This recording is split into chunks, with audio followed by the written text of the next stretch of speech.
¿Qué hace un muerto de hambre como tú en mi casa? Mi propio hijo me llamó parásito en Nochebuena, parado en mi cabaña de la montaña junto a la familia de su esposa, quienes creían cada mentira que él les había contado. Pensaban que yo era simplemente un viejo loco arruinando sus vacaciones perfectas. Pero mientras observaba a mi muchacho fingir ser el dueño del hogar que yo construí con mis propias manos, supe que una sola llamada telefónica haría que su rostro palideciera de terror. Cuéntenme en los comentarios desde dónde nos están viendo esta noche. Y confíen en mí. Querrán quedarse hasta el final para ver lo que esa única llamada le hizo a mi hijo. La Nochebuena no podría haber llegado en mejor momento. Después del peor año de mi carrera, 3 grandes acuerdos inmobiliarios colapsaron, clientes amenazando con demandas por todos lados. Necesitaba esto, solo yo, mi cabaña en la montaña, en completo silencio durante los próximos 4 días. El familiar camino sinuoso hacia la sierra siempre funcionaba como medicina para mi alma. Cada curva traía recuerdos de la construcción de este lugar con mi difunta esposa, Lucía, hace 15 años. Ella lo llamaba nuestro santuario. Y, después de perderla por el cáncer hace 3 años, se había convertido solo en el mío. Esta cabaña representaba todo lo que habíamos soñado. Un lugar donde el mundo no podía alcanzarnos, donde el estrés de los negocios se derretía como la nieve bajo el sol de primavera. Cada tronco, cada piedra había sido elegida con amor. Se suponía que era mi garantía de paz. Esa garantía se hizo añicos en el momento en que mis faros iluminaron la entrada. 2 vehículos extraños estaban estacionados donde solo pertenecía mi camioneta, un auto familiar blanco y un sedán plateado que nunca había visto. A través de las ventanas de mi cabaña, una luz cálida se derramaba en la oscuridad de diciembre, e incluso desde mi auto podía escuchar lo que hizo que mi sangre se helara: música de fiesta y risas. Alguien estaba celebrando en mi casa. Me senté en el asiento del conductor, con el motor apagado, tratando de encontrarle sentido a lo que estaba viendo. La caja de seguridad con la llave de repuesto junto a la puerta principal estaba abierta. Solo una persona tenía ese código de emergencia, alguien en quien confiaba completamente. Ahora esa confianza se sentía como un cuchillo en mi pecho. La pesada puerta de roble estaba ligeramente abierta, dejando escapar el aire cálido hacia la noche invernal. El olor me golpeó mientras me acercaba. Vino caro, comida y algo peor. El aroma de extraños tratando mi espacio privado como su salón de fiestas personal. Empujé la puerta de par en par y entré. 7 personas que nunca había visto antes se habían apoderado de mi sala de estar. Botellas de champán vacías cubrían mi mesa de centro. Alguien había reorganizado mis muebles para acomodar su celebración, pero lo que realmente hizo que apretara la mandíbula fue la vista sobre la chimenea. Mi foto favorita de Lucía y mía había sido apartada para hacer espacio a las decoraciones de otra persona. Estos no eran solo intrusos, eran personas que se habían instalado completamente como en su casa. El grupo era mixto, una pareja mayor de unos 60 años, una mujer más joven de unos 30 y algunos otros esparcidos por mis muebles de cuero como si fueran dueños del lugar. Estaban inmersos en una conversación animada, con copas levantadas en algún tipo de brindis, completamente ajenos a mi presencia. Fue entonces cuando lo vi, parado cerca de mi chimenea de piedra, sosteniendo lo que parecía ser mi whisky de 20 años, la botella que Lucía me regaló para nuestro último aniversario. Un joven de poco más de 30 años se puso rígido de repente. Su risa murió a mitad del sonido cuando nuestros ojos se cruzaron a través de la habitación. El reconocimiento fue instantáneo y devastador.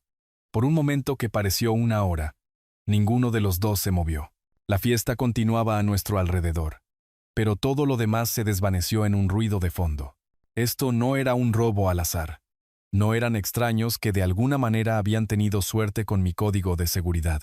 El hombre parado en mi sala de estar, bebiendo mi whisky y tratando mi santuario como su patio de recreo personal, no era un extraño en absoluto. Y a juzgar por la mirada de puro pánico que cruzó su rostro, él sabía exactamente quién era yo también. El impacto del reconocimiento me golpeó como un mazo en el pecho. Patricio, mi hijo, parado en mi sala de estar después de casi 2 años de silencio absoluto, sosteniendo mi botella como si fuera el dueño del lugar. Había dejado de intentar contactarlo hace 18 meses. después de docenas de llamadas sin respuesta y mensajes que desaparecían en el vacío. La última vez que habíamos hablado, me había colgado durante una discusión sobre su creciente deuda de tarjetas de crédito. Desde entonces, nada. Ni llamadas de cumpleaños, ni mensajes en días festivos, ni siquiera una respuesta cuando le escribí sobre el aniversario de Lucía. Ahora estaba aquí, en mi santuario, mirándome como si yo fuera el problema. El segundo se estiró entre nosotros como un cable tenso listo para romperse. Entonces algo cambió en su expresión. El pánico inicial que había vislumbrado se transformó en cálculo, y el cálculo se endureció en algo feo y deliberado. ¿Qué hace un parásito como tú en mi casa? Las palabras me golpearon como un golpe físico. De hecho, retrocedí tambaleándome, mi mano buscando instintivamente el marco de la puerta para estabilizarme. En todas nuestras peleas, todas nuestras discusiones a lo largo de los años, Patricio nunca me había hablado con tal veneno, tal crueldad calculada. El hecho de que lo estuviera haciendo ahora, frente a extraños, hacía sentir como si mi pecho estuviera siendo aplastado en un tornillo de banco. El ambiente de fiesta murió instantáneamente. Las conversaciones se detuvieron a mitad de la frase.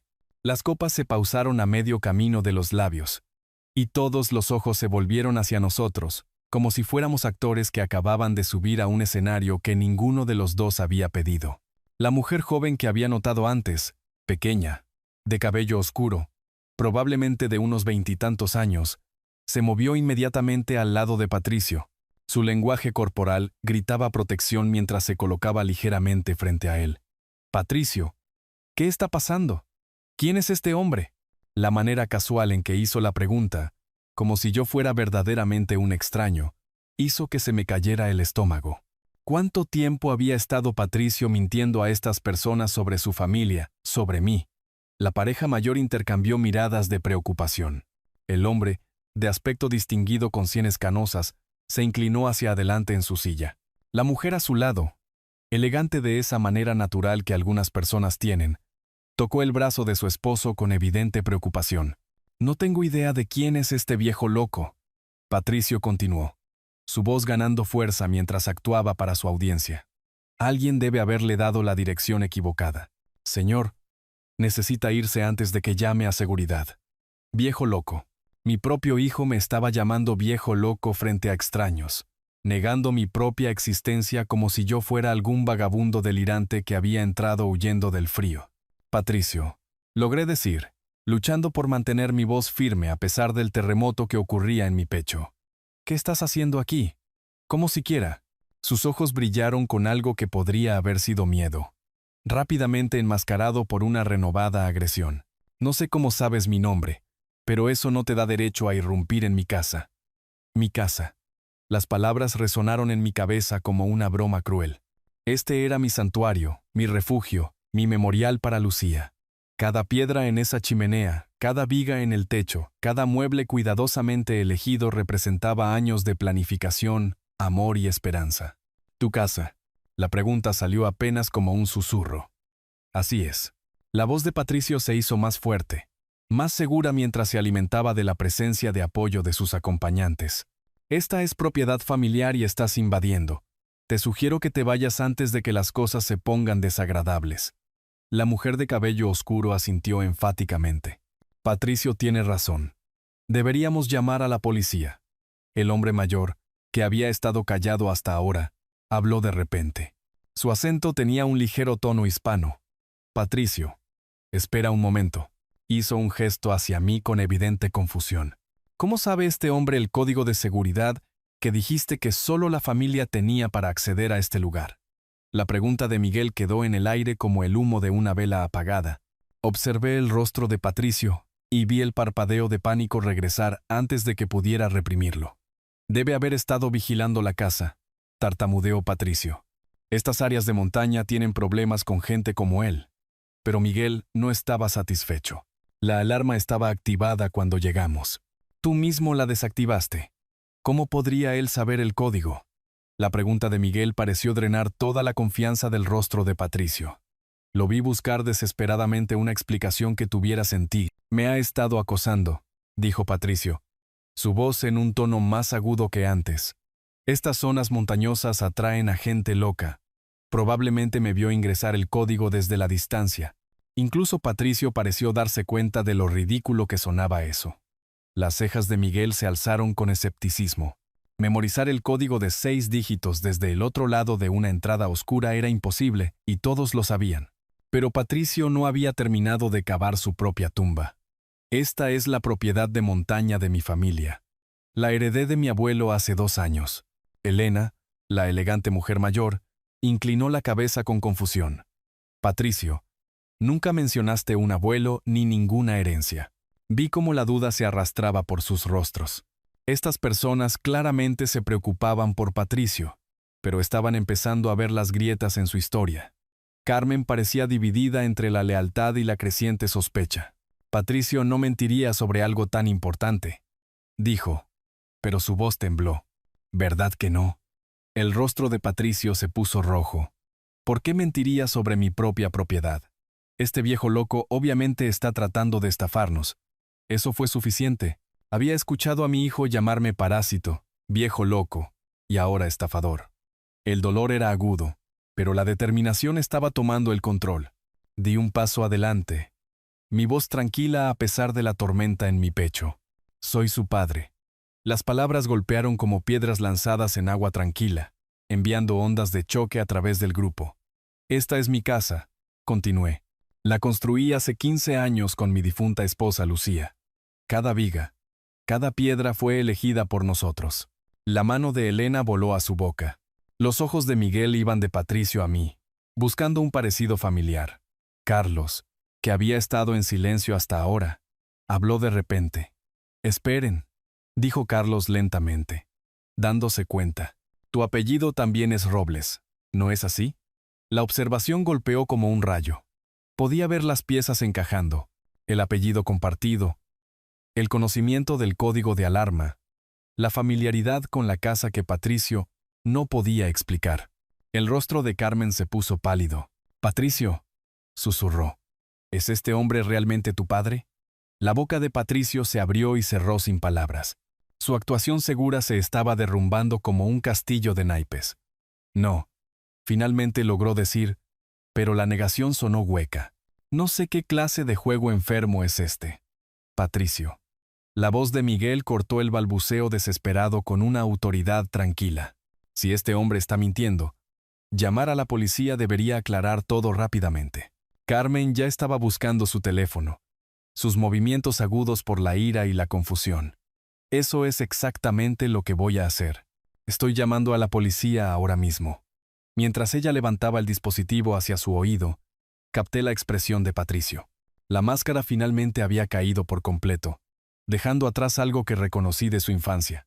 La mirada de un niño atrapado en una mentira tan grande que no podía encontrar la salida. El tono de llamada familiar llenó el silencio mientras Carmen esperaba que alguien contestara. Patricio se quedó congelado, probablemente dándose cuenta de que en unos 10 minutos, cada mentira que le había contado a estas personas quedaría expuesta por la documentación oficial. La herencia de su abuelo, su propiedad del inmueble, tal vez incluso mentiras más grandes que yo aún no conocía. La verdad estaba llegando, estuviera él listo o no. Luces rojas y azules cortaron la oscuridad, seguidas de 3 golpes secos que hicieron que todos se congelaran. 2 oficiales entraron con eficiencia practicada. El mayor, robusto y de cabello gris, inspeccionó la escena con ojos agudos. Su compañera más joven se posicionó donde podía ver a todos claramente. Recibimos una llamada sobre un allanamiento, dijo el oficial mayor. ¿Cuál es la situación? Carmen dio un paso adelante, señalándome. Este hombre irrumpió en nuestra casa. Ha estado acosando a mi esposo y haciendo afirmaciones locas sobre ser dueño de esta propiedad. Patricio asintió vigorosamente. Es un extraño trastornado que me ha estado acosando. Oficial. Nunca lo he visto antes en mi vida. La negación casual de mi propio hijo se sintió como el giro de un cuchillo, pero mantuve mi voz firme. Soy Roberto Robles. Esta es mi propiedad. Los ojos del oficial se movieron entre Patricio y yo, notando nuestro apellido compartido. ¿Puede probar eso, señor Robles? Tengo documentación en mi auto. Vengo de la oficina de mi abogado esta tarde. Estábamos actualizando los papeles del patrimonio. La carpeta está en mi maletín. La oficial asintió. Echemos un vistazo. La caminata hacia mi camioneta se sintió interminable. Detrás de mí, la voz de Patricio se volvía más desesperada mientras intentaba convencer a los oficiales de que yo era un estafador elaborado. Pero yo sabía lo que había en esos 15 años de documentación legal que terminarían con esta farsa. Regresé con la carpeta manila que contenía mis papeles más importantes. El oficial mayor esparció el contenido sobre mi mesa de centro bajo el haz de su linterna. Escritura de propiedad, registros de impuestos, pólizas de seguro, permisos de construcción, incluso el certificado de inspección final de cuando Lucía y yo terminamos la cabaña. Examinó cada documento cuidadosamente, su linterna moviéndose a través de sellos oficiales y firmas. La habitación contuvo la respiración mientras trabajaba. Estos documentos muestran claramente a Roberto Robles como propietario legal desde el año 2009, anunció mirando hacia arriba. Su mirada se dirigió a Patricio con nuevo interés. Hijo, ¿por qué reclamaste la propiedad de un inmueble que no te pertenece? El color desapareció de los rostros de la familia de Carmen. La mano de Elena cubrió su boca. La expresión de Miguel cambió de confusión a ira. Carlos miraba a Patricio como si lo viera por primera vez. Carmen retrocedió de Patricio, su postura protectora disolviéndose. Patricio, nos dijiste que este era el lugar de tu abuelo. Puedo explicarlo. Patricio comenzó, pero su voz se quebró bajo el peso de las mentiras que chocaban. Hacer afirmaciones falsas sobre la propiedad de un inmueble es serio, dijo la oficial severamente, especialmente cuando implica informes falsos a las fuerzas del orden. El oficial mayor cerró la carpeta y me la devolvió con un reconocimiento respetuoso. Señor Robles, me disculpo por la confusión. Su documentación está claramente en orden. Se volvió para observar al grupo que había estado tratando mi casa como su salón de fiestas personal. La pregunta ahora es, ¿qué quiere hacer con esta situación? Sus ojos se encontraron con los míos directamente. El oficial estaba preguntando si quería que estas personas, incluido mi propio hijo, fueran retiradas de mi propiedad. Después de 18 meses de silencio, después de ser llamado parásito y viejo loco en mi propia casa, después de ver a Patricio mentir a personas que claramente se preocupaban por él, la decisión debería haber sido fácil. Pero mirar el rostro de mi hijo, ver al niño que crié en algún lugar detrás de la máscara de mentiras y desesperación, hizo que se sintiera como la elección más difícil que jamás tendría que hacer. Cada par de ojos en la habitación se fijó en mí, mientras la pregunta del oficial flotaba en el aire como una espada esperando caer. El peso de ese momento presionó mis hombros.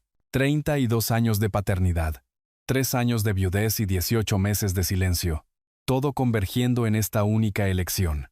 Miré a Patricio, realmente lo miré, tratando de encontrar rastros del niño pequeño que solía construir fuertes con sábanas en esta misma habitación cuando terminamos la construcción.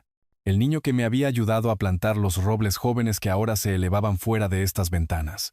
El niño al que prometí a Lucía que siempre protegería sin importar qué. Siempre cuidaré de él. Le había susurrado a ella durante esos días finales cuando el cáncer la estaba robando pieza por pieza. Nunca estará solo mientras yo esté vivo. Ahora esa promesa se sentía como cadenas alrededor de mi pecho. Elena dio un paso adelante, su elegante compostura resquebrajándose con evidente angustia. Señor Robles, por favor, no teníamos idea. Lamentamos terriblemente esta intrusión. Miguel asintió enfáticamente junto a su esposa. Nunca hubiéramos venido aquí si hubiéramos sabido la verdad. Patricio nos dijo que esta era propiedad de su familia, heredada de su abuelo. Incluso estábamos planeando ayudarlo financieramente. Elena añadió, con la voz espesa de vergüenza, una inversión de $25,000 en su nuevo emprendimiento comercial. Las palabras me golpearon como un golpe físico. $25,000. Estas buenas personas, porque podía ver en sus rostros que eran personas genuinamente buenas, habían estado preparadas para entregar los ahorros de su vida a mi hijo, basándose en sus mentiras. El alcance del engaño de Patricio era incluso peor de lo que había imaginado. Carmen, que había estado parada congelada desde la verificación del oficial, de repente encontró su voz. Patricio me dijo que su padre lo abandonó cuando era niño. Dijo sus palabras apenas por encima de un susurro. Dijo que te fuiste y nunca miraste atrás. La traición cortó más profundo que cualquier herida física. No solo Patricio había negado mi existencia esta noche, sino que me había estado borrando sistemáticamente de su historia de vida durante meses, tal vez años. Para estas personas que claramente se preocupaban por él, yo no era solo un ausente. Yo era el villano en una historia triste diseñada para ganar simpatía y apoyo. Mi voz salió más ronca de lo que pretendía. Me llamaste parásito en mi propia casa en Nochebuena. Patricio se estremeció como si lo hubiera abofeteado. Papá, por favor, puedo explicarlo. ¿Puedes? La pregunta escapó antes de que pudiera detenerla. ¿Puedes explicar por qué le dijiste a tu esposa que te abandoné? ¿Puedes explicar por qué planeabas tomar $25,000 de sus padres basándote en mentiras? ¿Puedes explicar por qué estás en mi casa bebiendo mi whisky, moviendo las fotografías de mi esposa, tratando mi santuario como tu patio de recreo personal?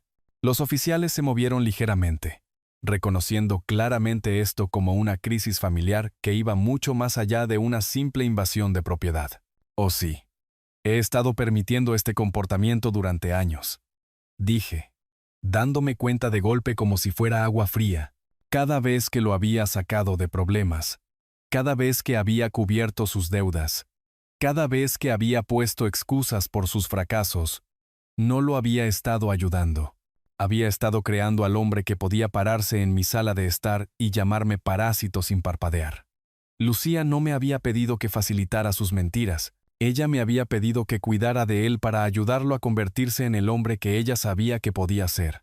En cambio, lo había convertido en alguien que podía estafar a personas inocentes y negar la existencia de su propio padre. El niño que crié todavía estaba ahí en algún lugar, pero estaba enterrado bajo años de mi propia protección equivocada. Mi mano se movió hacia el bolsillo de mi chaqueta, cerrando los dedos alrededor del peso familiar de mi teléfono inteligente.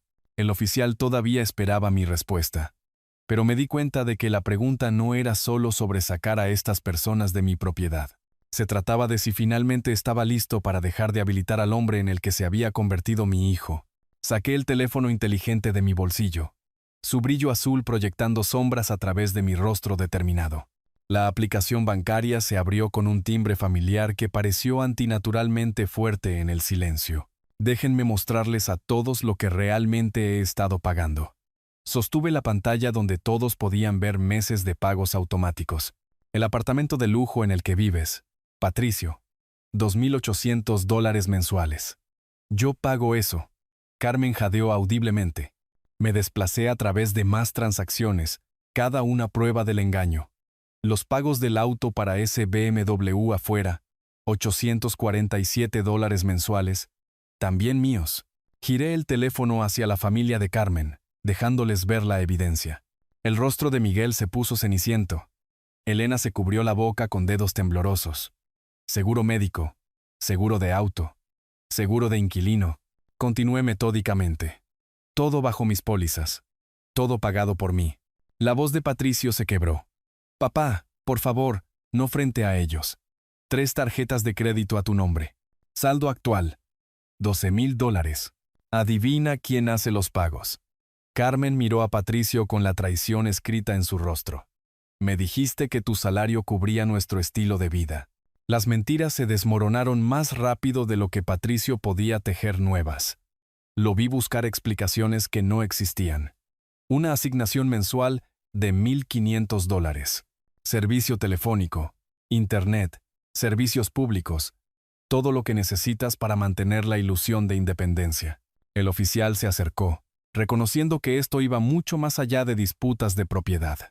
El total que te he dado anualmente supera los $78,400, dije, dejando que el número flotara en el aire.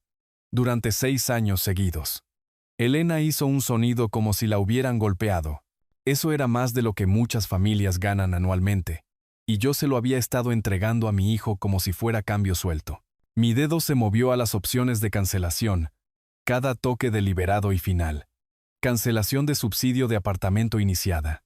Estas terminaciones entran en vigor en 48 horas. El timbre de confirmación electrónica resonó como una sentencia de muerte. Pagos del préstamo del auto cancelados. Timbre. Pago automático de tarjetas de crédito cancelado. Timbre.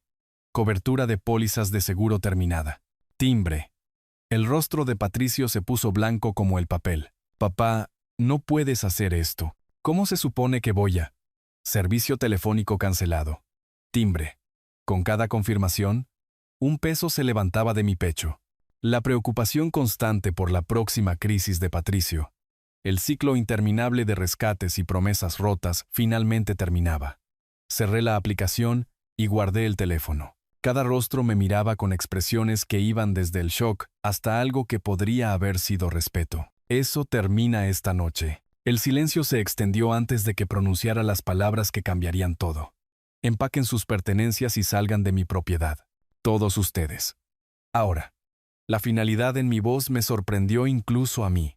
Después de 6 años de facilitación financiera, después de 18 meses de silencio, después de ser llamado parásito en mi propia casa, finalmente estaba trazando una línea inquebrantable. La boca de Patricio se abrió para protestar, pero no salieron palabras. La máscara de confianza se había roto por completo, dejando solo el rostro de un hombre que acababa de darse cuenta de que su red de seguridad había desaparecido para siempre. La familia de Carmen permaneció congelada, probablemente calculando lo cerca que habían estado de perder $25,000 por el elaborado engaño de mi hijo. Carmen miraba entre Patricio y yo, comprendiendo que todo sobre su relación se había construido sobre mentiras. El oficial asintió levemente, reconociendo que la justicia a veces llegaba en formas que no tenían nada que ver con esposas o fechas de corte. El sonido de cremalleras de equipaje y abrigos crujiendo llenó el silencio como las secuelas de un funeral. Nadie habló mientras la realidad se asentaba sobre la habitación como ceniza. La familia de Carmen se movió con eficiencia desesperada.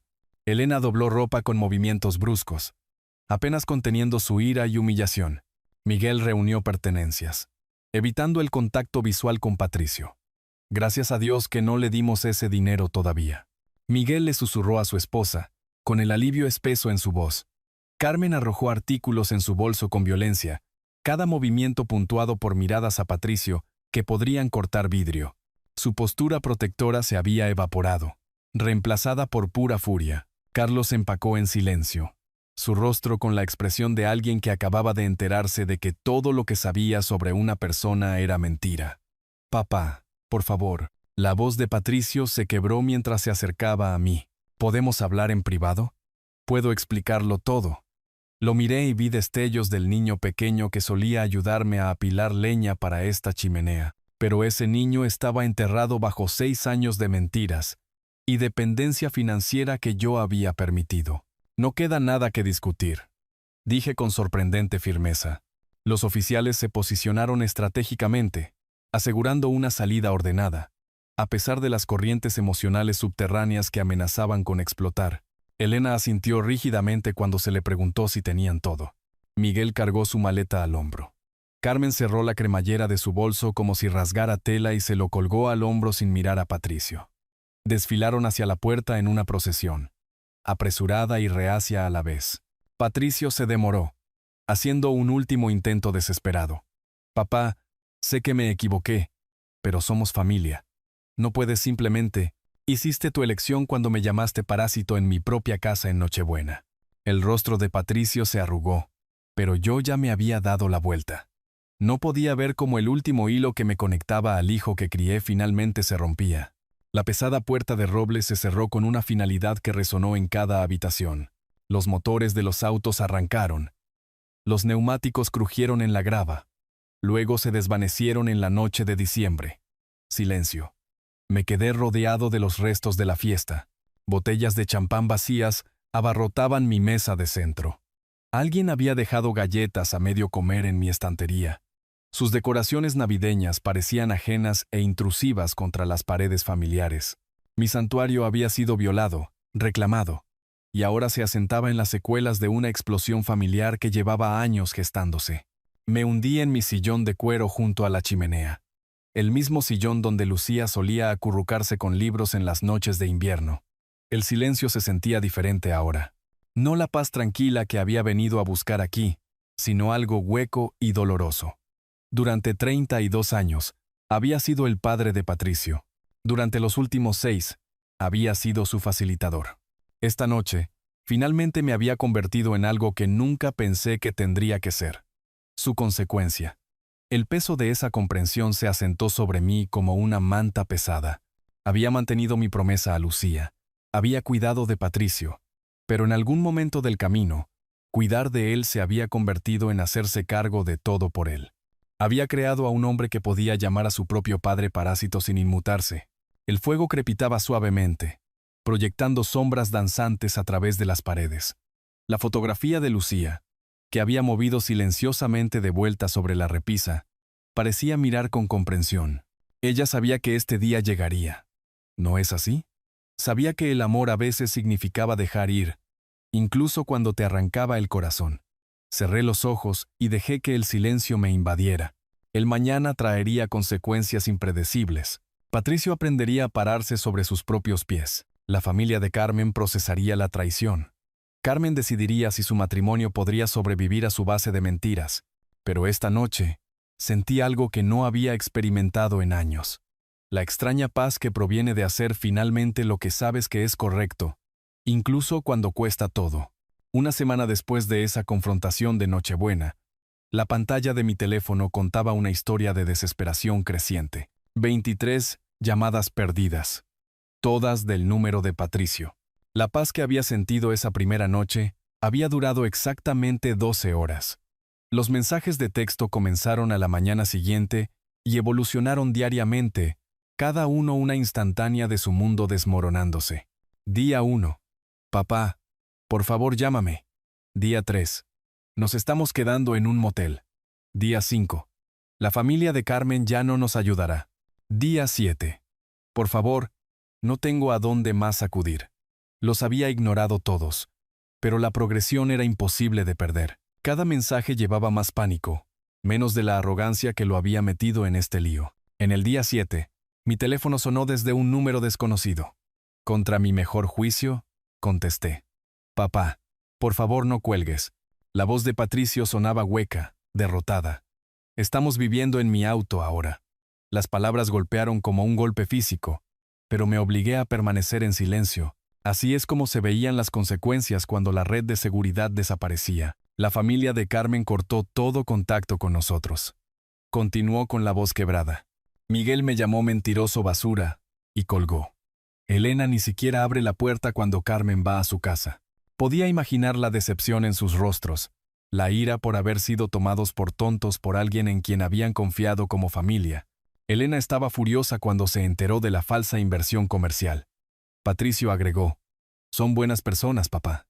Trabajaron turnos dobles para ahorrar ese dinero.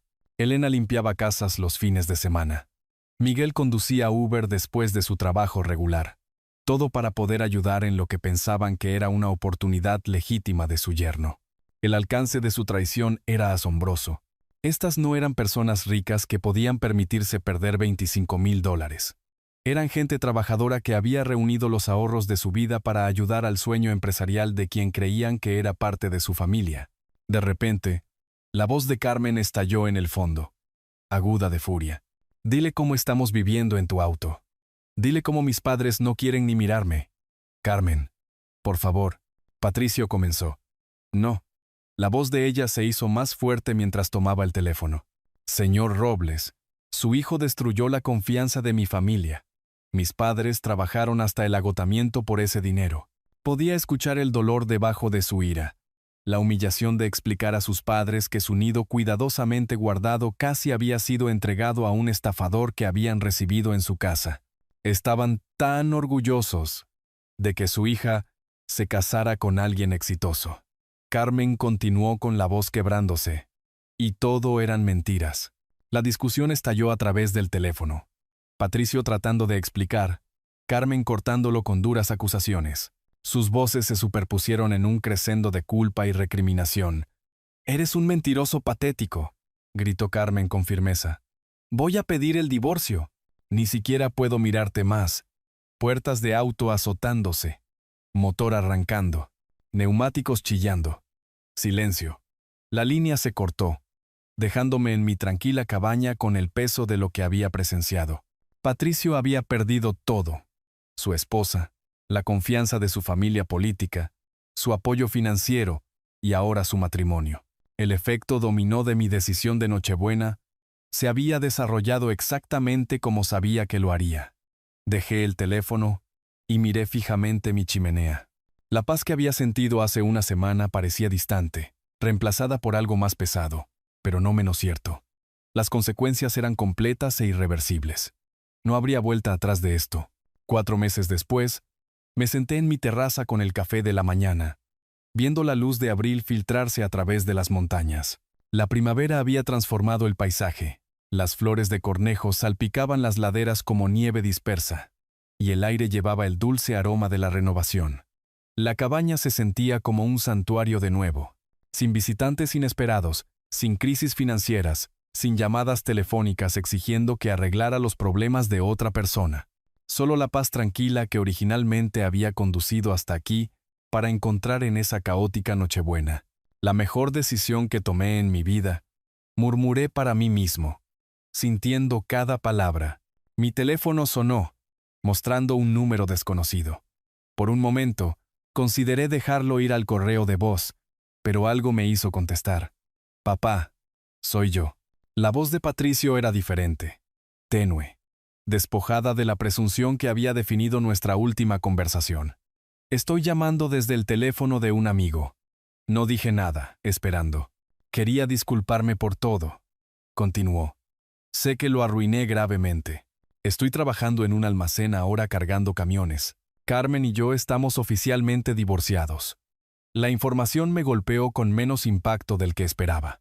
4 meses de silencio habían creado una distancia que se sentía necesaria y permanente. Estoy viviendo en un apartamento tipo estudio pagando mis propias cuentas por primera vez en años, agregó Patricio. Ahora me doy cuenta de cuánto me aproveché de ti, cuánto te lastimé. Había algo en su voz que no había escuchado en años, humildad genuina. No el arrepentimiento manipulador que había usado cuando pedía dinero, sino una comprensión real del daño que había causado. ¿Podríamos tal vez empezar de nuevo?, preguntó en voz baja. Sé que no me lo merezco, pero seguimos siendo familia. Miré hacia las montañas, considerando mi respuesta cuidadosamente. Una parte de mí, la parte que recordaba haberle enseñado a andar en bicicleta, ayudar con la tarea, animar en su graduación de secundaria. Quería decir que sí, pero una parte más grande, la parte que había aprendido lecciones dolorosas sobre la facilitación, sabía mejor. Patricio, pasé 30 años poniendo excusas por tu comportamiento. Dije con calma, pensé que te estaba ayudando, pero en realidad estaba impidiendo que crecieras. Lo sé ahora. Necesitabas aprender a pararte sobre tus propios pies. Continué. Cada vez que te rescaté, te robé la oportunidad de desarrollar fuerza real, carácter real. El silencio en su extremo se prolongó lo suficiente como para que me preguntara si había colgado. Ya no seré tu red de seguridad, dije finalmente. Eso no es amor, Patricio. Eso es consentir lo malo. Y he terminado de consentir. Papá, por favor, la próxima vez que estés en problemas, no me llames. Dije recordando esa confrontación de Nochebuena con claridad cristalina. Llama a esos oficiales de policía como lo hiciste esa noche. Tal vez ellos tengan un mejor consejo. Terminé la llamada antes de que pudiera responder e inmediatamente bloqueé el número. Luego borré su información de contacto por completo, viendo su nombre desaparecer de mi teléfono como humo disipándose en el aire de la montaña. La finalidad de esa pequeña acción se sintió sorprendentemente liberadora. Dejé el teléfono a un lado y miré la vista que nos había atraído a Lucía y a mí a este lugar hace 22 años. Las montañas permanecían inalteradas, indiferentes al drama humano, ofreciendo el tipo de perspectiva que solo viene con la distancia y el tiempo. Lucía habría entendido esta decisión, me di cuenta. Ella me había pedido que cuidara de Patricio, no que lo lisiara con una protección equivocada. El amor real a veces significaba dejar que las personas enfrentaran sus propias consecuencias, incluso cuando te rompía el corazón mirar. Un cardenal aterrizó en la barandilla de la terraza, sus plumas rojas brillantes contra la luz de la mañana. Inclinó la cabeza hacia mí por un momento, luego voló hacia el bosque, libre y sin cargas. ¿No más parásitos en mi vida?, dije en voz alta. Las palabras viajando a través del aire tranquilo de la montaña como una promesa para mí mismo. Por primera vez en años me sentí completa y genuinamente libre. A veces la lección más difícil que Dios nos enseña es que el amor no significa decir sí a todo. Aprendí que consentir a alguien no es cuidarlo, es incapacitarlo. Durante 30 años pensé que estaba siendo un buen padre al atrapar siempre a Patricio cuando caía, pero Dios me mostró que el amor real, a veces, significa dar un paso atrás y dejar que las personas enfrenten sus propias consecuencias. Esta historia real cambió todo lo que creía sobre la responsabilidad familiar. Como muchas historias de abuelos transmitidas de generación en generación, conlleva una verdad que cala hondo. No podemos salvar a las personas de sí mismas. Lo más amoroso que hice por mi hijo fue dejar de ser su red de seguridad. Dios tiene una manera de usar nuestro dolor más profundo para enseñar nuestras lecciones más importantes. Cuando Patricio me llamó parásito en mi propia casa, no fueron solo palabras crueles, fue la llamada de atención que había necesitado durante años. Historias reales como esta nos recuerdan que a veces tenemos que perder todo para encontrar nuestra libertad. Las montañas me enseñaron algo esa Nochebuena. La paz no viene de evitar el conflicto, sino de hacer lo correcto incluso cuando nos cuesta todo. Esa es una lección que vale la pena compartir. Al igual que las historias de abuelos que dieron forma a mi propia comprensión del amor duro. Si esta historia tocó tu corazón, por favor comparte tus pensamientos en los comentarios a continuación. ¿Alguna vez has tenido que elegir entre consentir a alguien y amarlo verdaderamente? No olviden, 3 días antes de la boda de mi hija, atrapé a mi esposa y al prometido de mi hija besándose en nuestra cocina. Me quedé congelado en estado de shock. Cuando intenté advertir a Inés, me llamó loco y amenazó con prohibirme la entrada a la ceremonia. Pensé que estaba solo en esta pesadilla, hasta que Bruno, el hijo que había criado durante 26 años, apareció a mi lado. Su rostro estaba frío como una piedra mientras susurraba. «Papá, he estado reuniendo pruebas también, pero hay un secreto sobre mamá que necesitas saber. Antes de contarte este impactante secreto, dime, ¿desde qué ciudad nos estás viendo ahora mismo? Comenta tu ubicación abajo». 3 días antes de lo que se suponía, sería el día más feliz de la vida de mi hija. Entré a mi propia cocina y descubrí la mentira que había estado carcomiendo a mi familia como un cáncer. 5 de la mañana en nuestra casa en la zona residencial. Y yo ya estaba despierto, inquieto con lo que asumí eran nervios normales de padre de la novia. El amanecer pintaba de oro las ventanas de nuestra cocina mientras bajaba las escaleras en pantuflas, anhelando esa primera taza de café antes de que comenzara el caos de la boda. La puerta de la cocina estaba entreabierta. Podía escuchar una risa suave, probablemente Inés, pensé, viniendo temprano para ayudar con los preparativos. Empujé la puerta, y mi mundo se hizo añicos. Mi esposa de 26 años estaba presionada contra nuestra isla de granito, su bata de seda medio abierta con las manos de Darío enredadas en su cabello. Se estaban besando como amantes completamente perdidos el uno en el otro, completamente inconscientes de que el hombre que había pagado por todo lo que poseían estaba parado a 3 metros de distancia. La taza de café que había estado buscando bien podría haber estado en Marte. No podía moverme. No podía respirar. Mi corazón martillaba contra mis costillas tan fuerte que estaba seguro de que lo escucharían. Pero estaban demasiado ocupados destruyendo mi vida como para darse cuenta. 26 años de matrimonio. 26 años de confianza. De construir esta familia. Este hogar. Y ella lo estaba tirando todo por la borda por el hombre de 28 años que se suponía se casaría con nuestra hija en 3 días. Algún instinto de supervivencia se activó. En lugar de confrontarlos, retrocedí tan silenciosamente como había entrado, mis manos temblando tanto, que tuve que agarrarme del marco de la puerta. Nunca supieron que estuve allí. Llegué a mi oficina en casa antes de que el impacto total me golpeara. Esto no era solo una aventura, era una doble traición. ¿Cuánto tiempo había estado pasando esto? Todas esas noches tarde de club de lectura, todas esas veces que Darío venía a visitar a Inés pero se quedaba a cenar, encantándonos con sus historias sobre el bufete de abogados, sus planes para el futuro, las llamadas telefónicas secretas, la ropa nueva, la lencería cara que ella afirmaba era para su confianza. Dios, había estado tan ciego, pero no podía pensar en mi dolor ahora. Inés merecía saber con qué tipo de hombre estaba a punto de casarse. La encontré más tarde esa mañana en la sala de estar. radiante de felicidad mientras revisaba los diagramas de asientos.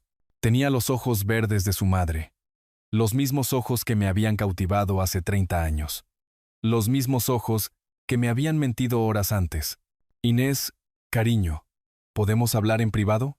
Ella levantó la vista ya impaciente. Papá, estoy realmente ocupada. Quedan 3 días y... Es sobre Darío. La habitación se enfrió. Despidió a su organizadora de bodas con un gesto, y luego volvió esos ojos verdes hacia mí como rayos láser. ¿Qué pasa con Darío?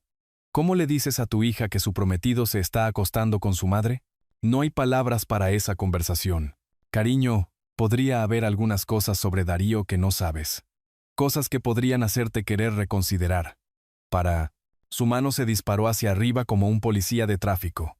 Solo detente ahí mismo. Inés, por favor, esta mañana vi. No puedo creer esto. Ella se puso de pie de un salto, con el rostro enrojecido de furia. No puedo creer que estés tratando de sabotear mi boda con estas acusaciones locas. Estoy tratando de protegerte. ¿De qué? De ser feliz. Lágrimas de rabia se acumularon en sus ojos. Estás celoso, papá.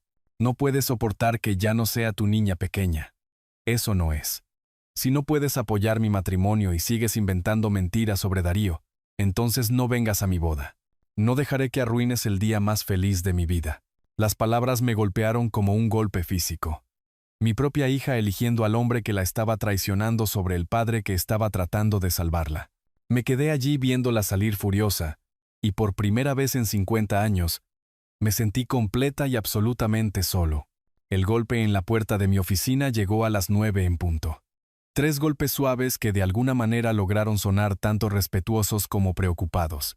Había estado sentado en mi silla de cuero durante horas, mirando la misma hoja de cálculo, mi mente repitiendo esa escena de la cocina una y otra vez. Adelante, logré decir, con la voz más ronca de lo previsto. Bruno cruzó el umbral, y pude ver de inmediato que sabía que algo andaba mal. A sus 29 años, mi hijo adoptivo siempre había sido perceptivo, capaz de leer situaciones con una intuición que le había servido bien en los negocios.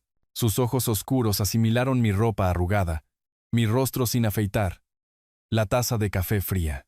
Papá, te ves fatal. Traté de forzar una sonrisa. Solo estrés de la boda, hijo. Pero Bruno nunca había aceptado respuestas fáciles. Se acomodó en la silla frente a mi escritorio, la misma silla donde se había sentado de niño haciendo la tarea mientras yo trabajaba hasta tarde. 26 años desde que Liliana y yo lo habíamos traído a casa, y nunca había sido otra cosa que el hijo que siempre había querido. Papá, te he estado observando durante semanas. Esto no es estrés de la boda. Su voz era suave pero firme. Algo te está carcomiendo. Y creo que podría saber qué es. Mi corazón se detuvo. ¿Había visto algo también? No sé a qué te refieres. Mamá y Darío. Las palabras quedaron entre nosotros como una confesión. Los he visto juntos cuando pensaban que nadie estaba mirando. El alivio que me inundó fue tan intenso que me sentí mareado. No estaba loco. Alguien más lo había notado. ¿Qué viste? Bruno se inclinó hacia adelante. Pequeñas cosas al principio. ¿Cómo dejaban de hablar cuando alguien entraba en una habitación? Cómo Darío siempre sabía exactamente cómo le gustaba el café a mamá. Cómo ella se iluminaba cuando surgía su nombre. Hizo una pausa, pasándose una mano por su cabello oscuro. La semana pasada llegué a casa temprano y los vi en el jardín. Solo estaban hablando, pero papá, la forma en que él la miraba no era como un yerno debería mirar a la madre de su prometida. ¿Me crees? Dije. No fue una pregunta. Fue profunda gratitud. Por supuesto que te creo. La voz de Bruno llevaba una convicción que hizo que se me cerrara la garganta. Eres el hombre más honesto que conozco. Si dices que algo está mal, algo está mal. Por primera vez en horas, pude respirar correctamente.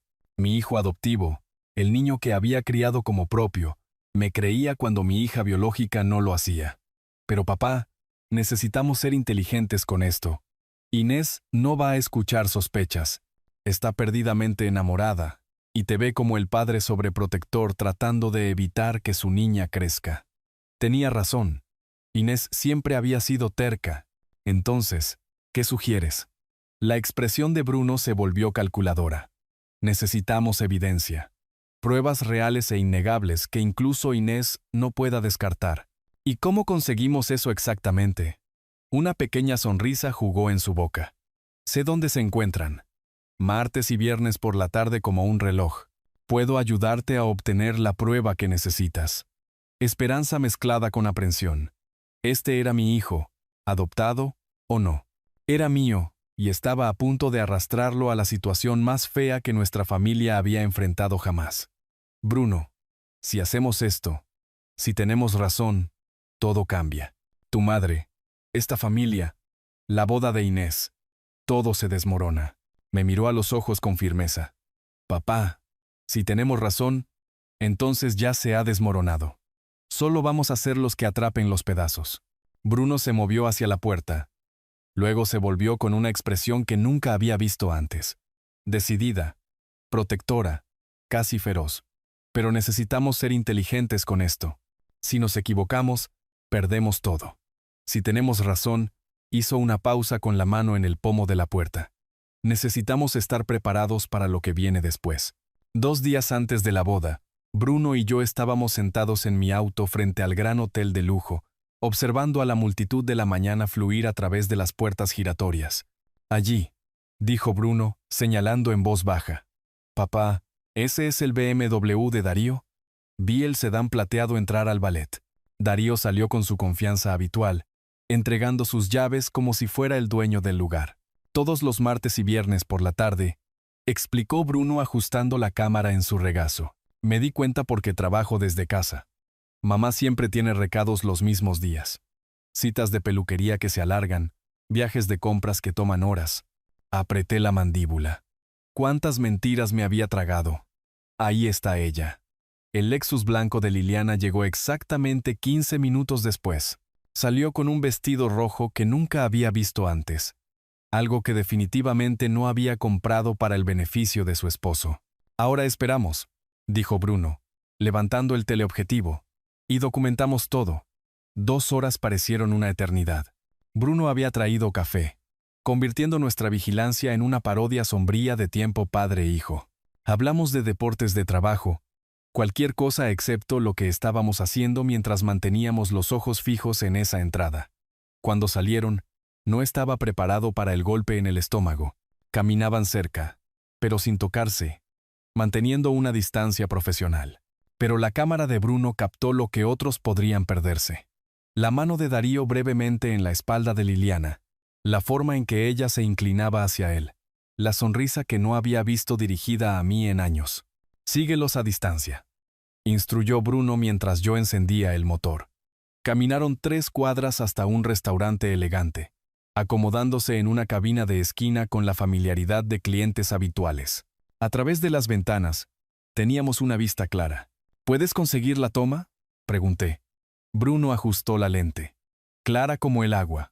Fue entonces cuando sucedió. Darío extendió la mano a través de la mesa, tomó la mano de Liliana. Ella se inclinó hacia adelante y se besaron. No un beso amistoso, sino el beso apasionado de amantes. La cámara hizo clic rápidamente. Lo tengo, dijo Bruno con gravedad. Múltiples ángulos. Miré las fotos en la pantalla. Mi matrimonio reducido a evidencia digital de traición. Prueba innegable de que mi esposa estaba engañándome con el prometido de nuestra hija. Pero Bruno estaba estudiando otra cosa. Con el ceño fruncido. Papá, mira esto. Hizo zoom en su mesa. ¿Ves ese recibo que Darío acaba de firmar? Entrecerré los ojos ante la pequeña pantalla. Los números eran apenas visibles. $300, dijo Bruno en voz baja. Por el almuerzo. Papá, he comido allí. Una buena comida para 2 cuesta. Tal vez $70 como máximo. Me miró. Las ruedas girando en su mente analítica. Darío es un asociado junior en el bufete Morrison y Asociados. Busqué sus rangos salariales. Tal vez 75,000 al año antes de impuestos. Entonces, ¿de dónde saca el efectivo para gastar 300 en el almuerzo? La pregunta quedó entre nosotros como una pistola humeante. Esto ya no se trataba solo de una aventura. Se trataba de dinero. Mucho dinero proveniente de algún lugar donde no debería estar. Bruno, dije lentamente, creo que necesitamos investigar más a fondo las finanzas de Darío. De vuelta en mi oficina esa noche, esparcí las fotos de vigilancia sobre mi escritorio como evidencia en un caso de asesinato. Cada imagen contaba la misma historia condenatoria. Mi esposa teniendo una aventura con el prometido de nuestra hija. La prueba era innegable y devastadora. Bruno se sentó frente a mí, inusualmente callado, mientras organizaba las fotos cronológicamente. Habíamos sido socios por menos de 24 horas, pero me sentía más cerca de él que de nadie en meses. Estas son perfectas, dije sosteniendo una toma clara de ellos besándose. Incluso Inés no podrá negar esto, pero Bruno no estaba estudiando las fotos. Estaba mirando sus manos, con el rostro pálido y preocupado. Papá, hay algo que necesito decirte. Algo en su voz me hizo dejar las fotos. En todos los años que lo conocía, Bruno nunca había sonado tan conflictivo. ¿Qué es, hijo? Tomó una respiración temblorosa. Es sobre el día que mamá me trajo a casa hace 26 años. Mi sangre se heló. Siempre había sabido que esta conversación podría llegar. El día que Bruno querría saber sobre sus padres biológicos. Bruno, si esto es sobre tus padres biológicos, podemos hablar más tarde. Ahora mismo, necesitamos concentrarnos en... Papá, no soy tu sobrino del lado de mamá. Las palabras salieron precipitadamente como si las hubiera estado conteniendo durante años. Nunca lo fui. Dejé de respirar. ¿Qué quieres decir? Bruno levantó la vista, sus ojos oscuros llenos de dolor y culpa. Soy el hijo biológico de mamá. Las palabras golpearon como un golpe físico.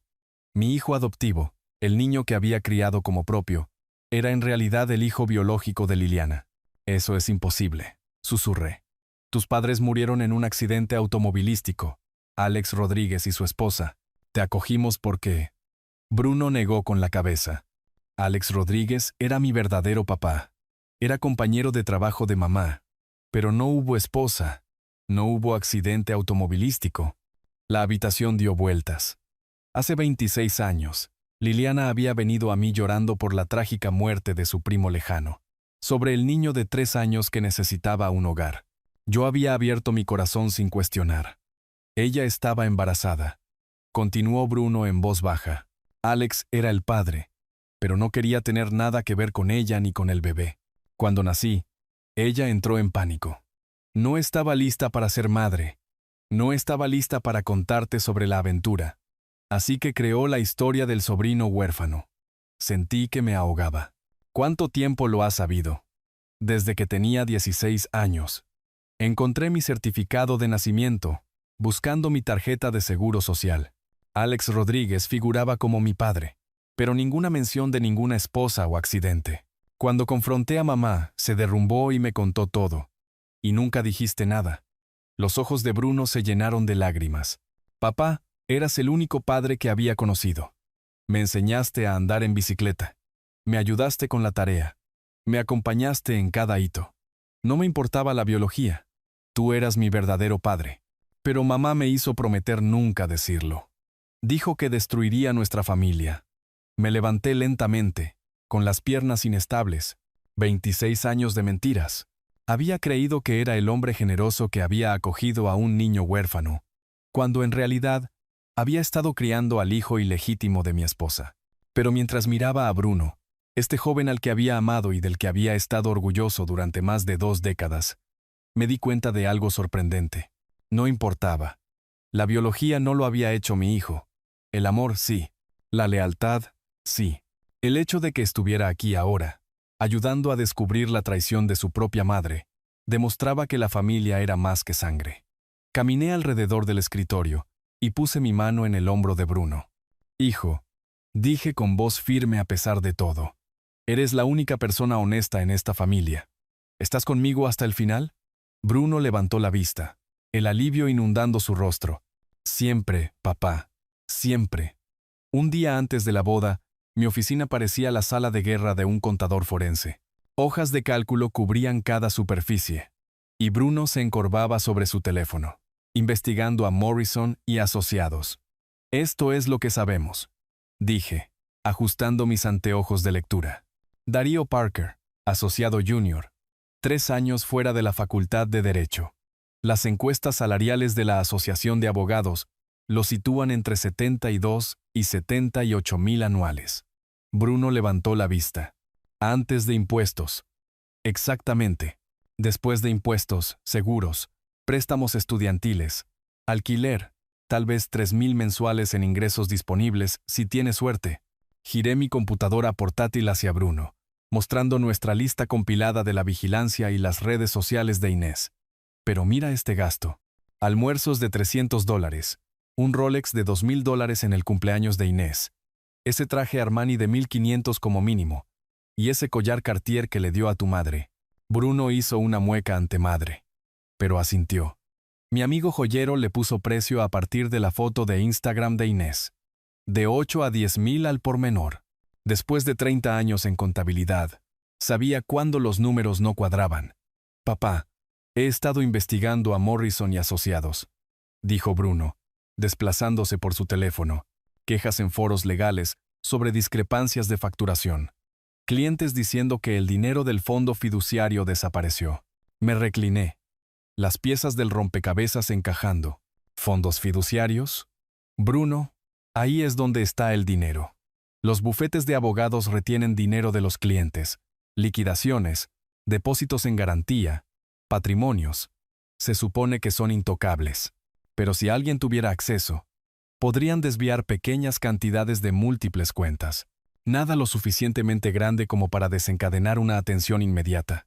Los dedos de Bruno volaban sobre su pantalla. Papá, mira, levantó su teléfono, mostrando un artículo de noticias con fecha de hace 2 semanas. Morrison y Asociados bajo investigación por irregularidades en fondos de clientes. Mi corazón latía con fuerza. Léelo. El Colegio de Abogados del Estado inició una investigación tras múltiples quejas de clientes sobre fondos faltantes en cuentas fiduciarias. Las fuentes sugieren que las irregularidades pueden sumar más de $200,000. $200,000. Suficiente para financiar una aventura costosa con habitaciones de hotel, joyas y almuerzos de $300. Sigue buscando, dije, con mis instintos de contador en plena marcha. El rostro de Bruno palideció al encontrar otro artículo. Aquí. Investigación centrada en asociados junior con acceso a cuentas fiduciarias. Un asociado sospechoso de crear entradas de facturación falsas y desviar fondos de clientes. ¿Menciona a Darío? Bruno siguió leyendo. Luego levantó la vista con gravedad. No ahí. Pero encontré esta presentación judicial. Me mostró su pantalla. Una queja formal de una viuda, alegando que Darío Parker se apropió indebidamente de $15,000 de la liquidación del patrimonio de su difunto esposo. Bruno, dije lentamente, Darío no solo está engañando a nuestra hija con su madre, está robando a los clientes para pagarlo. El alcance de la traición era asombroso. Esto no era solo una crisis familiar. Era una empresa criminal. Darío había robado sistemáticamente dinero para financiar su aventura con mi esposa, y en 24 horas, se suponía que se casaría con mi hija. Papá, ¿qué hacemos? Miré a mi hijo. Mi verdadero hijo, independientemente de la biología, y sentí una fría determinación asentarse sobre mí. Nos aseguramos de que se haga justicia. El teléfono sonó exactamente a las 8, en punto de la mañana de lo que se suponía sería el día de la boda de mi hija. Yo estaba en la cocina, la misma cocina donde había descubierto que mi mundo se desmoronaba hace 3 días. Sirviéndome mi tercera taza de café cuando el identificador de llamadas mostró un número desconocido. Gustavo Collins, contesté. Señor Collins, soy la detective Sara Martínez de la Unidad de Delitos Económicos de la Policía. Usted llamó a nuestra línea de denuncias ayer con respecto a Darío Parker y Morrison y Asociados. Mi corazón comenzó a acelerarse. Bruno apareció en la puerta, atraído por el tono oficial en mi voz. Sí, detective. Gracias por devolver la llamada. Señor, quiero que sepa que tomamos su información en serio. Hemos abierto una investigación preliminar, y Morrison y Asociados ha cooperado proporcionando registros. Su denuncia anónima corroboró varias quejas que ya habíamos recibido. Puse la llamada en altavoz para que Bruno pudiera escuchar. ¿Qué tipo de quejas? Discrepancias en fondos fiduciarios de clientes, registros de facturación falsificados, retiros no autorizados. Estamos viendo un patrón de malversación que podría sumar más de $250,000 en los últimos 18 meses. Los ojos de Bruno se abrieron de par en par. Esto era incluso más grande de lo que habíamos sospechado. Detective. Tengo evidencia adicional. Fotografías. Documentación de línea de tiempo. Registros financieros que he compilado usando mi experiencia en contabilidad. Nos gustaría ver todo lo que tiene, señor Collins. ¿Puede venir a la estación esta mañana? Ese es el problema, dije, mirando el reloj. La boda de mi hija es hoy a las 4 en punto. Darío Parker es el novio. Hubo una larga pausa en el otro extremo de la línea. Señor Collins, entiendo que esta es una situación difícil, pero no podemos hacer un arresto sin una orden judicial. La evidencia debe ser revisada por la oficina del fiscal de distrito, y ese proceso lleva tiempo. ¿Cuánto tiempo? Si su evidencia es tan sólida como dice, podríamos tener una orden judicial para esta tarde. Pero necesito ser clara. No podemos garantizar el tiempo. Bruno se inclinó hacia adelante. Detective, ¿qué pasa si podemos garantizar que Darío estará en un lugar específico, en un momento específico? ¿Se refiere a la boda? 200 invitados, incluidos varios miembros prominentes de la comunidad legal. Dije, Darío no va a ninguna parte. La detective Martínez guardó silencio por un momento. Luego dijo, Señor Collins, si puede proporcionarnos la evidencia que mencionó, y si la oficina del fiscal acepta acelerar la orden, podemos tener oficiales presentes en el lugar de la boda. Pero esto tiene que hacerse según el reglamento. Entiendo completamente.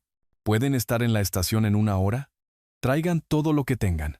Estaremos allí. Después de colgar, Bruno y yo nos miramos a través de la isla de la cocina, donde había comenzado esta pesadilla. Papá, ¿estás seguro de esto? Una vez que entreguemos esa evidencia, no hay vuelta atrás. Darío es arrestado. La aventura de mamá se convierte en registro público. La boda de Inés se convierte en una escena del crimen. Pensé en mi hija, probablemente en el salón ahora mismo, arreglándose el cabello, completamente inconsciente de que su prometido era un criminal y su madre una infiel. Pensé en los invitados que llegarían en unas horas, esperando la celebración. Pensé en la vida que había construido durante 26 años, todo basado en mentiras. Bruno, tu madre y Darío tomaron sus decisiones. Eligieron el engaño sobre la honestidad, el crimen sobre la integridad. Eligieron construir su relación sobre dinero robado y promesas rotas. Recogí la carpeta Manila que contenía todas nuestras fotos de evidencia, registros financieros, documentación de línea de tiempo. No dejaré que mi hija se case con un criminal. Y no dejaré que se salgan con la suya con lo que le han hecho a esta familia. Bruno se puso de pie. Su expresión resuelta. Entonces vamos a asegurarnos de que se haga justicia. Una hora más tarde, nos sentamos en la oficina de la detective Martínez, viéndola revisar nuestra evidencia con la atención metódica de una investigadora experimentada. Señor Collins, dijo, finalmente levantando la vista de las fotografías, si su evidencia se verifica, tendremos esa orden para esta tarde. La miré a los ojos con firmeza.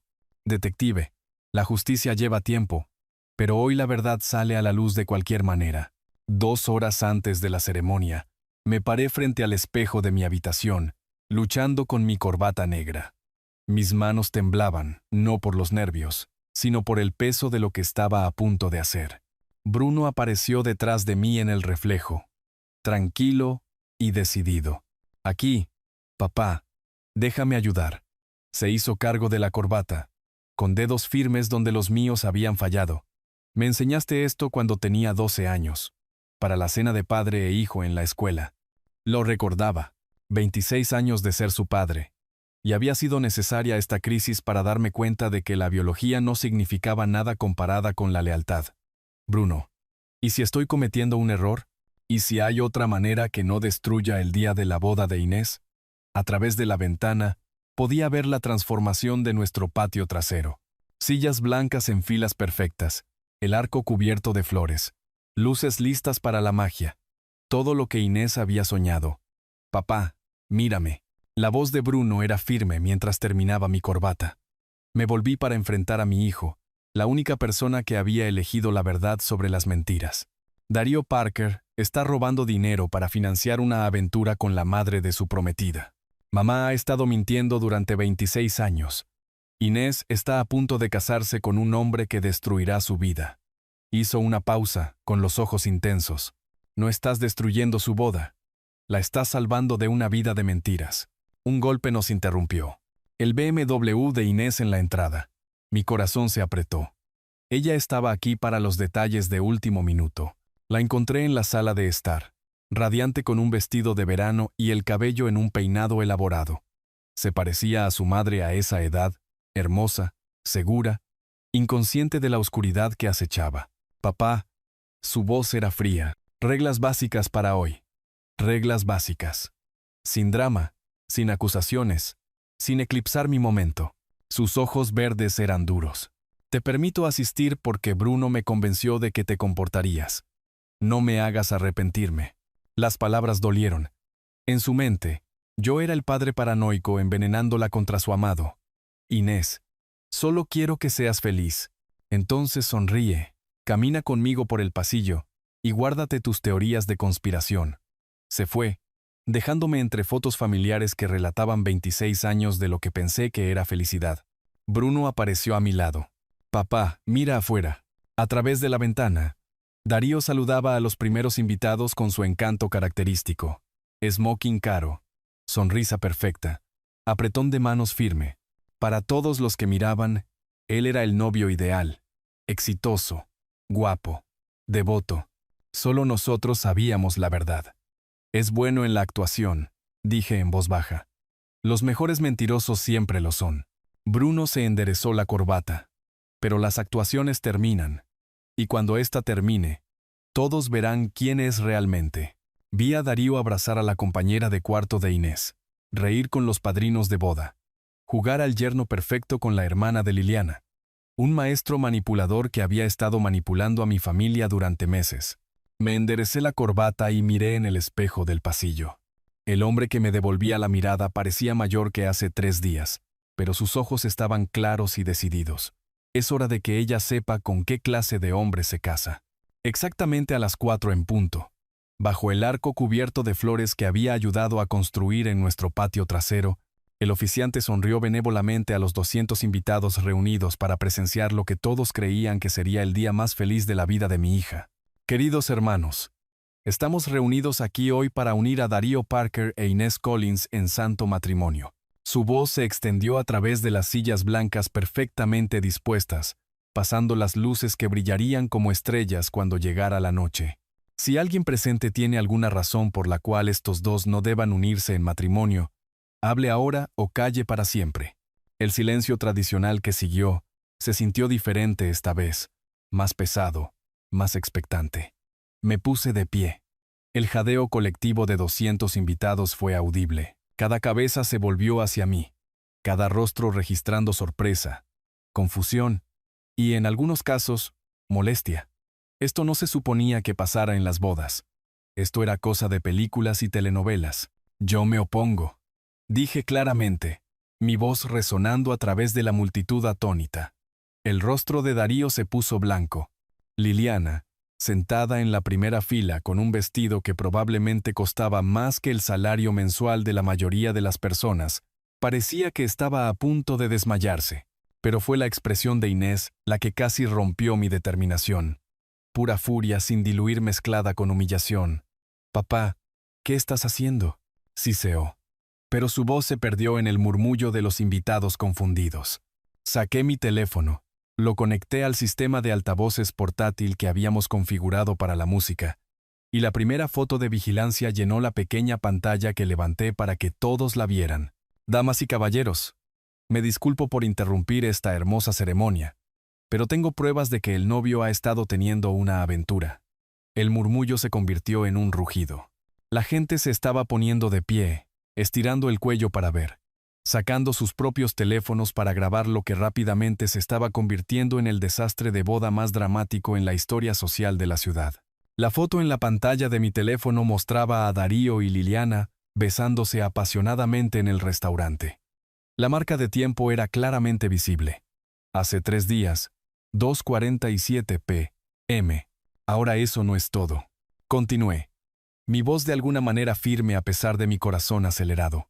Darío Parker ha estado malversando dinero sistemáticamente de las cuentas fiduciarias de los clientes de su bufete de abogados para financiar esta aventura. Darío trató de hablar, trató de negarlo, pero su voz salió como un graznido estrangulado. Eso es. Eso no es. Gustavo, estás teniendo algún tipo de crisis nerviosa. Y levanté otra foto. Está mostrando un recibo por su almuerzo de $300. Darío, gana 75,000 al año. ¿De dónde sacaste exactamente el dinero para joyas Cartier, trajes de diseñador y habitaciones de hotel de 5 estrellas? Fue entonces cuando la detective Martínez dio un paso adelante desde donde había estado esperando detrás de los rosales. Estaba flanqueada por 2 oficiales uniformados, y verlos envió una nueva ola de sorpresa a través de la multitud. Darío Parker, dijo con una voz que cortó el caos como un cuchillo, está bajo arresto por malversación, fraude electrónico y robo de cuentas fiduciarias de clientes. Las esposas hicieron clic con un sonido que pareció hacer eco en el patio trasero repentinamente silencioso. El costoso esmoquín de Darío se veía ridículo ahora, su cabello perfecto despeinado, mientras los oficiales le leían sus derechos. Pero yo no había terminado, y en cuanto a la aventura, dije volviéndome para enfrentar a Liliana, que ahora estaba de pie tratando de escabullirse hacia la casa, se pone peor. Miré a la multitud de familiares y amigos, personas que nos conocían desde hacía décadas, personas que pensaban que entendían a nuestra familia. Mi esposa me ha estado mintiendo durante 26 años. Bruno Collins, el joven que todos conocen como mi sobrino adoptivo, es en realidad el hijo biológico de Liliana. Ella estaba embarazada antes de casarse conmigo, y ocultó esa verdad durante todo nuestro matrimonio. Bruno dio un paso adelante desde donde había estado parado con los padrinos de boda, su rostro tranquilo a pesar del caos que nos rodeaba. Es verdad, dijo simplemente, y estoy orgulloso de llamar a Gustavo Collins mi verdadero padre. Independientemente de la biología, Inés parecía haber sido alcanzada por un rayo. Me miró a mí, luego a Bruno, luego a su madre, que ahora estaba llorando y tratando de abrirse paso entre la multitud de invitados. «Papá», susurró Inés con voz apenas audible por encima de la conmoción. ¿Es todo cierto? Caminé hacia ella pasando las sillas volcadas y los rostros conmocionados, pasando el pastel de bodas arruinado y los pétalos de flores dispersos. Cada palabra, cariño, lamento que tuviera que suceder de esta manera, pero no podía dejarte casar con un criminal. Inés miró a Darío siendo llevado ahora esposado, luego de vuelta a mí. Las lágrimas corrían por su rostro, arruinando su maquillaje perfecto, pero por primera vez en meses, sus ojos no estaban llenos de ira cuando miró a su padre. Ella tomó mi mano. «Papá, lamento tanto no haberte creído». 6 meses después de la boda que nunca fue, me senté en la cocina de mi nueva casa adosada, viendo a Bruno voltear panqueques, mientras la luz del sol de la mañana entraba a través de ventanas que nunca habían presenciado mentiras. La casa era más pequeña que nuestra antigua propiedad en la zona residencial, pero cada metro cuadrado estaba construido sobre la verdad. Ningún secreto acechaba en los rincones. Ningún engaño se escondía detrás de las fotos familiares. «Papá, ¿arándanos en los tuyos?», preguntó Bruno, espátula en mano. «Siempre», dije, bebiendo café que sabía mejor que cualquiera en años. «Inés debería estar aquí pronto. Trae a alguien para que lo conozcamos». Bruno sonrió. El misterioso Tomás. Habían sido necesarios meses de terapia familiar, pero Inés y yo habíamos reconstruido nuestra relación desde cero. Ella había aprendido a confiar en mi juicio. Yo había aprendido a confiar en sus elecciones. Funcionó porque era honesto. Las secuelas legales fueron rápidas. Darío obtuvo 4 años de prisión federal más restitución completa. El colegio de abogados lo inhabilitó permanentemente. Liliana se mudó a otro estado después de que finalizó nuestro divorcio. Yo había vendido la casa vieja. No podía vivir rodeado de 26 años de recuerdos construidos sobre mentiras. Este lugar era donde Bruno y yo podíamos empezar de nuevo. Bruno había cambiado legalmente su apellido a Collins. El papeleo era solo una formalidad. Había sido mi hijo desde los 3 años, pero ver Collins en su licencia de conducir significaba todo. Habíamos comenzado Servicios Financieros Collins y Asociados juntos. Bruno manejaba tecnología y marketing mientras yo me enfocaba en contabilidad y clientes. Más pequeño que mi antigua firma, pero más satisfactorio. Sonó el timbre. Bruno se limpió las manos. Esa será Inés. Abrí la puerta para encontrar a mi hija, radiante y nerviosa, de la mano de un hombre alto y serio de unos 30 y tantos años. Ojos amables, apretón de manos firme, cualidades que había aprendido a valorar por encima del encanto. Papá, Bruno, Inés dijo alegremente. Conozcan a Tomás Ramírez. Tomás, este es mi padre Gustavo y mi hermano Bruno. Tomás dio un paso adelante con calidez genuina. Señor Collins, he oído mucho sobre usted. Inés habla de usted constantemente. Todo cosas buenas, espero. Lo mejor. Ella me contó sobre la boda. Cómo la salvó del error más grande de su vida. Eso requiere verdadero coraje. Inés apretó la mano de Tomás. Luego me miró con ojos que no tenían ira, solo amor y gratitud. Papá, he aprendido a valorar tu juicio. Si te agrada Tomás, entonces sé que él es el adecuado para mí. Si tienes preocupaciones, prometo escuchar. Estudié a este hombre que trabajaba como maestro de secundaria. Era voluntario en el refugio de animales y había sido paciente mientras Inés superaba su trauma. Tomás, dije, extendiendo mi mano, bienvenido a nuestra familia. Gracias por amar a mi hija de la manera que se merece. Mientras nos sentábamos a desayunar en mi cocina honesta, rodeados de personas que habían elegido la verdad sobre la comodidad, me di cuenta de algo profundo. Perderlo todo me había enseñado lo que realmente importaba. El negocio prosperaba. Bruno y yo hacíamos un gran equipo, ayudando a propietarios de pequeñas empresas a alcanzar sueños en lugar de administrar finanzas para personas que habían olvidado la integridad. Inés estaba más feliz de lo que la había visto en años, saliendo con un hombre que valoraba la honestidad sobre los regalos caros. Teníamos cenas familiares todos los domingos ahora. Una tradición construida sobre la franqueza en lugar de secretos. A veces hablábamos del pasado, pero sobre todo nos enfocábamos en el futuro que estábamos construyendo juntos. Entonces Tomás, dijo Bruno, pasando el jarabe, ¿cuáles son tus intenciones con nuestra hermana?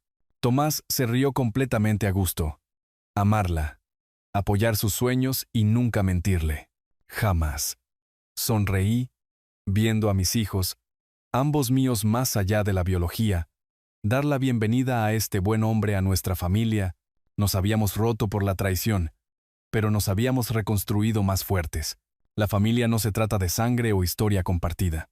Se trata de lealtad, honestidad y el coraje de hacer lo correcto, incluso cuando es difícil. Y esa era una base sobre la que valía la pena construir. Mirando hacia atrás en esta historia real, me di cuenta de que a veces Dios nos pone en situaciones imposibles, no para rompernos, sino para mostrarnos de qué estamos hechos realmente. 3 días que cambiaron todo me enseñaron que la familia no se define por la sangre, se define por la lealtad, la verdad y el coraje de defender lo que es correcto. Bruno demostró que el amor hace a un padre, no la genética. Inés aprendió que la sabiduría a menudo viene disfrazada de decepción. Y yo descubrí que perder todo lo construido sobre mentiras puede ser el regalo más grande que Dios te da, porque te obliga a reconstruir sobre la verdad. Esta historia real no se trata solo de traición, se trata de redención. Se trata de segundas oportunidades y la fuerza que proviene de elegir la honestidad sobre la comodidad.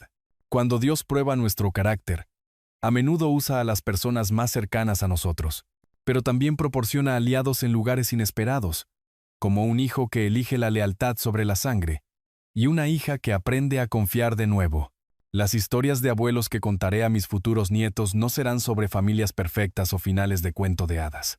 Serán sobre personas reales tomando decisiones difíciles, sobre el coraje que se necesita para hacer lo correcto cuando todo se está desmoronando. Estas historias de abuelos les enseñarán que la integridad no es solo una palabra, es una forma de vida. Dios obra de maneras misteriosas, y a veces sus mayores bendiciones vienen envueltas en nuestro dolor más profundo. Si esta historia real tocó tu corazón, por favor comparte tus pensamientos en los comentarios a continuación. ¿Alguna vez has tenido que elegir entre mentiras cómodas y verdades dolorosas? No olviden suscribirse a nuestro canal para más historias de la vida real que importan. Su apoyo significa el mundo para nosotros, y juntos podemos seguir compartiendo las historias de abuelos que nos recuerdan lo que verdaderamente importa en la vida.